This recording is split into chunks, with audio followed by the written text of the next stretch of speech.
गईलू। अच्छा चलो ना को काम कर लिया। कौन काम हो बोला? सुनो सुनावा। काटे मलैया ना ये गोरिया काटे मलैया ना। खाली मलैया के चक्कर में रहला। चलो मलाई काटे।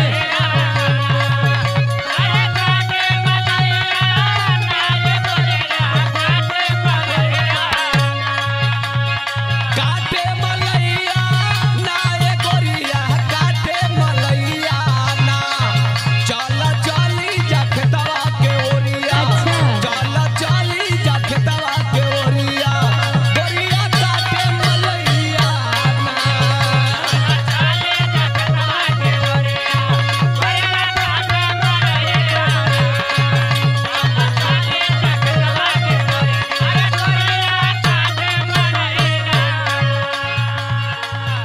आ तनी हमर बात ना सुनबा।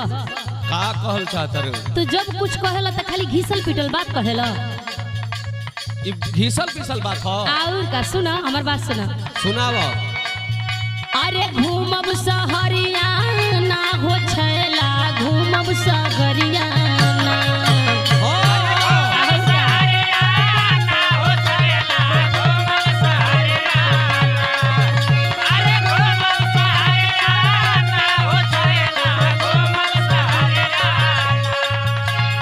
घूमब सहरिया ना हो छैला घूमब सहरिया ना।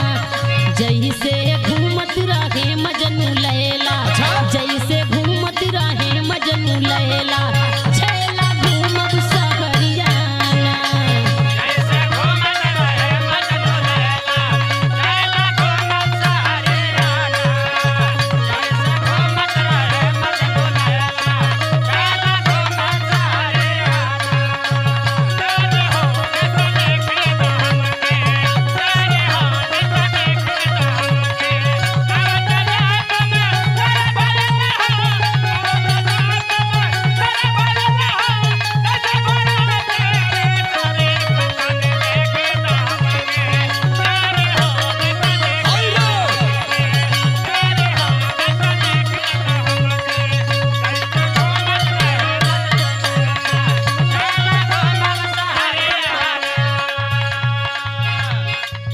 शहर घूमे जइबू। औरी का? ए पागल है बलिया जिला में हाँ। बड़ा बढ़िया बढ़िया जगह बा। अरे कौन बढ़िया जगह देखले नहीं की का? सुनो ना बलिया जिला के एगो बड़ा चीज मशहूर है। कौन चीज बोला? चलो ना खिया दे। का हो? सुनो भुजल खाई हा जनेरा के बाल के। अच्छा ये बढ़िया चीज है। बाहुली नींबू काट के खिया।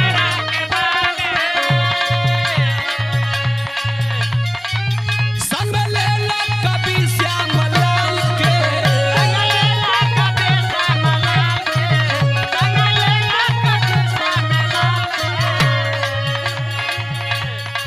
श्यामलाल कवि जी बड़ा भूज भूज के खियावला बढ़िया बढ़िया बाल। तब का अब तो जहाँ खियावत हुई तहाँ न खियावत हुई। तो सुनो बोला। भुजल खाई हा जनेरा के बाल के। संग में ले ला कभी श्याम लाल के। अरे काटे मलैया ना ये गोरिया काटे मलैया ना।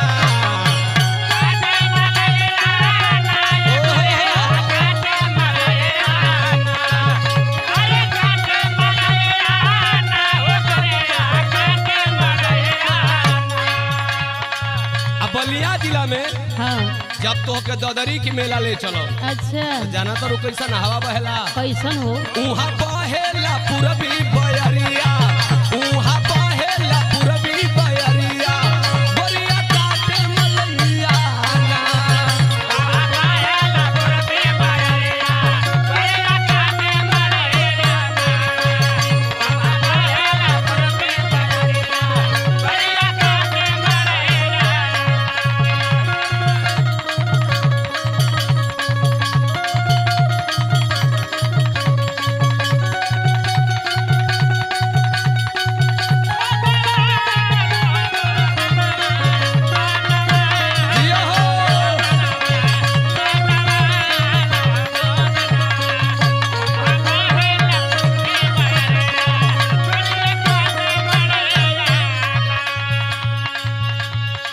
तू जेकर जेकर बात करत तारा ना अच्छा सब तोरे क्वालिटी के बा।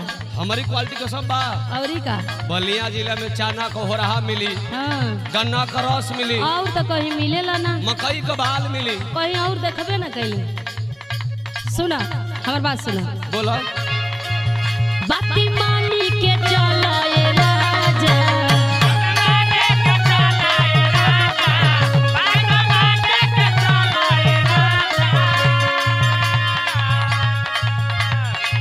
चाउमीन अंडा रोली के लमाजा, अंडा रोल। हाँ नया जमाना के चीज है। अंडा रोल खइबू। बाती मानी के चला ये राजा, चाउमीन अंडा रोली के लमाजा, घूमब सहरियाना ये छैला, घूमब सहरियाना।